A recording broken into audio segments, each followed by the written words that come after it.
고요한 지혜의 샘, 법정 스님의 이야기에 귀 기울여 주시는 여러분, 반갑습니다.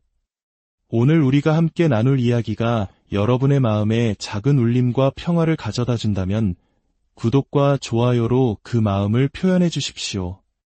여러분의 소중한 관심 하나하나가 저희에게는 더 깊이 있는 이야기를 찾아 나설 수 있는 큰 힘이 됩니다. 이 이야기가 여러분의 하루에 작은 쉼표가 되기를 진심으로 기원합니다. 이야기는 지금으로부터 멀고 먼 시간 한반도의 남쪽 끝자락 땅끝마을 해남에서 시작됩니다. 그곳에는 이순신 장군이 단 13척의 배로 133척의 외선을 무찌른 기적의 바다, 명량해협이 거친 물살을 일으키며 흐르고 있습니다. 그 위대한 역사의 바다가 바로 눈앞에 펼쳐진 작은 어촌 마을, 선두리.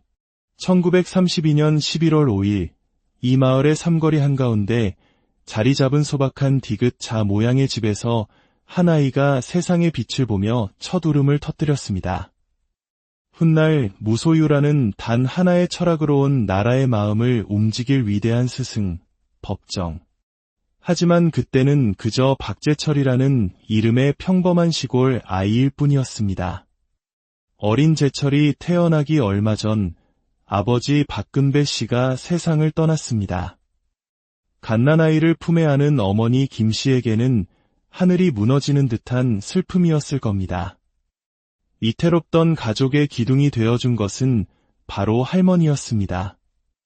할머니는 이 어린 손자를 자신의 품으로 거두어온 정성을 다해 길러냈습니다. 할머니에게 이 어린 손자는 세상의 전부였습니다. 하늘이 무너지는 슬픔 속에서 피어난 단 하나의 희망이었습니다. 할머니는 그저 아이를 키운 것이 아니었습니다. 자신의 온 생명을 바쳐 한 영혼을 길러낸 것입니다. 법정 스님은 훗날 1989년에 펴낸 책 텅 빈 충만에서 그 시절을 이렇게 회고했습니다. 내 생일날이면 할머니께서는 몸소 방 잇목에 정갈한 짚을 깔고 그 위에 맑은 물, 정화수 한 그릇과 음식을 담은 상을 차려놓고 두 손을 싹싹 비비시며 축원을 하셨다.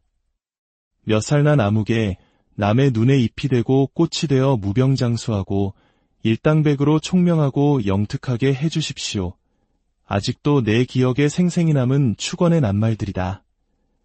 할머니의 그 간절한 기도 소리는 어린 제철의 마음 가장 깊은 곳에 뿌리 내렸습니다. 정갈한 짚을 깔고 새벽에 길어온 맑은 정화수를 떠놓고 거칠어진 두 손을 비비며 오직 손자의 안녕만을 빌던 할머니의 모습. 그 모습 속에는 값을 매길 수 없는 무한한 사랑과 간절한 바람이 담겨 있었습니다.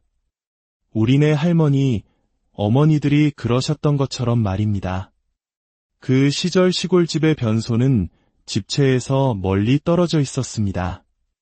칠흑 같은 어둠이 내린 밤, 어린 제철에게 그곳으로 가는 길은 세상에서 가장 무서운 길이었습니다. 하지만 그 길에는 언제나 할머니가 함께였습니다. 할머니는 어린 손자의 작은 손을 꼭 잡고 그 어둡고 무서운 길을 함께 걸어주었습니다. 할머니의 손은 고된 세월로 거칠었지만 세상 그 무엇보다 따뜻했습니다. 그 손을 잡고 걷는 밤길은 더 이상 두렵지 않았습니다. 어린 제철이 우수영 초등학교에 입학했을 무렵 할머니를 따라 동네 상회에 갔다가 경품으로 원고지를 뽑았던 기억 또한 특별합니다. 훗날 수많은 책을 통해 시대의 어둠을 밝히는 등불이 될 그 아이의 손에 처음으로 쥐어진 선물이 바로 글을 쓰는 종이였다는 것은 어쩌면 운명의 작은 예고편이었을지도 모릅니다. 소년 박재철은 유난히 총명하고 생각이 깊은 아이였습니다. 다른 아이들이 바다와 들판을 뛰어다닐 때 그는 조용히 앉아 책의 세계에 빠져들었습니다. 가난한 살림에도 불구하고 할머니와 작은 아버지는 책을 좋아하는 이 아이가 장차 박씨 집안의 큰 기둥이 될 것임을 예감했습니다. 그리고 당시로서는 파격적인 결정, 아이를 더 큰 세상인 목포로 유학 보내기로 마음먹습니다. 어린 제철의 삶에는 죽음의 그림자가 스쳐 지나간 순간도 있었습니다. 마을 앞바다에서 수영을 하다 거센 물살에 휩쓸려 사경을 헤맨 것입니다. 사람들이 물에서 건져냈을 때는 이미 숨을 쉬지 않아 모두가 죽은 줄 알고 거적대기를 덮어놓았다고 합니다. 그런데 그때 기적처럼 막혔던 숨이 터져나오며 아이는 다시 살아났습니다. 죽음의 문턱에서 돌아온 경험. 이 사건은 어린 제철의 내면에 삶과 죽음에 대한 깊은 화두를 던졌을 것입니다. 사람의 목숨이란 이토록 연약하고 삶이란 이토록 귀한 것이라는 사실을 온몸으로 깨달았을 테지요. 작은 어촌마을 선두리에서 목포까지 유학을 간 학생은 제철이가 유일했습니다. 할머니의 마음은 자랑스러우면서도 한편으로는 걱정과 애틋함으로 가득했을 겁니다. 어린 제철은 주말이면 고향에 내려와 작은 아버지를 도와 나룻배에 노를 저으며 손님들을 실어 날랐습니다. 바다와 함께 자란 소년에게 그것은 자연스러운 일상이었습니다. 어린 시절 제철의 꿈은 등대지기였습니다. 어두운 밤바다를 항해하는 배들에게 길을 밝혀주는 존재. 어쩌면 그는 그때부터 이미 세상의 어둠 속에서 빛이 되고자 하는 영혼을 품고 있었는지도 모릅니다. 그가 자라던 시대는 일제강점기라는 깊은 어둠에 잠겨 있었습니다. 나라 잃은 백성의 서름을 온몸으로 겪어야 했습니다. 초등학교 5학년 시절 일본말을 쓰지 않는다는 이유로 일본인 교사에게 무자비한 폭행을 당하기도 했습니다. 어린 마음에 새겨진 민족의 서러움은 그의 사유를 더욱 깊게 만들었습니다. 그는 이순신 장군이 왜구를 물리쳤던 거친 명량의 물살을 바라보며 암울한 현실 너머 어딘가에 있을 평화로운 세계를 꿈꾸었습니다.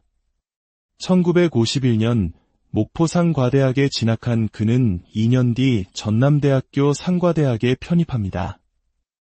총명한 청년 박제철의 앞날은 밝아 보였습니다. 그러나 1950년 우리 민족 모두에게 지울 수 없는 상처를 남긴 한국전쟁이 터졌습니다.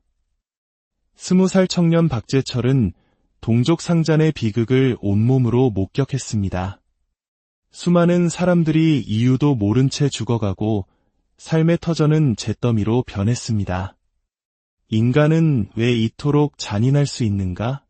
삶의 진정한 의미는 무엇인가?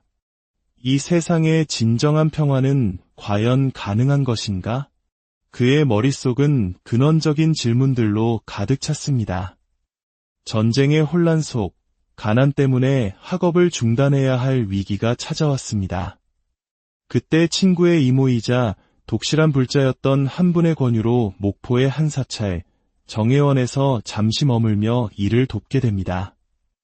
처음에는 그저 아르바이트 정도로 생각했던 그곳에서의 생활이 그의 인생을 180도 바꾸어 놓는 운명적 계기가 될 줄은 아무도 몰랐습니다.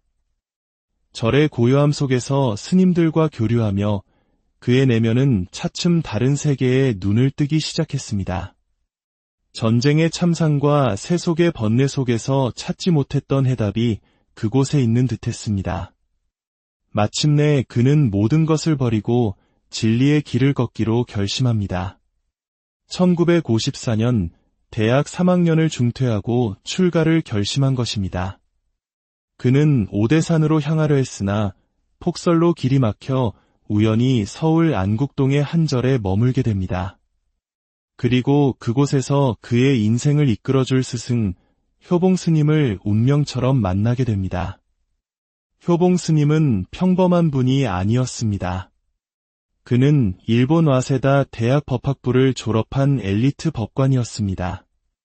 그러나 일제강점기 시절 판사로서 독립운동가에게 사형을 선고해야만 했던 일로 극심한 양심의 가책을 느끼고 법복을 벗어 던졌습니다. 이후 3년간 엿장수로 전국을 떠돌며 깊은 참회의 시간을 보낸 뒤 금강산 신계사로 출가한 큰 스승이었습니다. 자신의 과오를 깊이 참회하고 수행의 길을 걸어온 스승 효봉. 전쟁의 비극 속에서 인간 존재의 의미를 고뇌하던 청년 박재철. 두 사람의 만남은 단순한 우연이 아니었습니다. 그것은 시대의 아픔과 진리에 대한 갈망이 빚어낸 필연이었습니다. 효봉 스님과 대화를 나눈 청년 박재철은 그 자리에서 머리를 깎고 행자 생활을 시작했습니다. 그리고 법정이라는 법명을 받습니다. 진리의 정상이라는 뜻입니다. 바닷가 마을에 총명했던 소년 박재철은 이렇게 한 시대의 정신적 스승, 법정 스님으로 다시 태어났습니다. 할머니의 조건 없는 사랑은 훗날 그의 무소유 사상의 뿌리가 되었습니다. 진정한 사랑은 소유하려 하지 않는 것이며 아낌없이 내어주는 것이야말로 가장 큰 풍요로움임을 그는 할머니의 삶을 통해 배웠습니다. 바다에서 죽었다 살아난 경험, 전쟁의 참혹함은 그에게 삶의 덧없음과 생명의 존귀함을 가르쳐 주었습니다. 그리고 어두운 밤바다를 밝히고 싶었던 등대지기의 꿈은 마침내 세상 사람들의 마음을 밝히는 지혜의 등불이 되었습니다. 명량의 거친 파도 소리를 들으며 자란 아이. 할머니의 따뜻한 사랑을 품고 자란 아이. 그 아이는 시대의 아픔을 끌어안고 마침내 한국 불교사의 길이 빛날 큰 별이 되었습니다. 지금도 해남 선두리 바다에는 변함없이 파도가 밀려옵니다. 그 파도 소리 속에는 한 위대한 영혼을 키워낸 할머니의 사랑 이야기와 진리를 찾아 헤맸던 한 청년의 고뇌가 영원히 흐르고 있을 것입니다.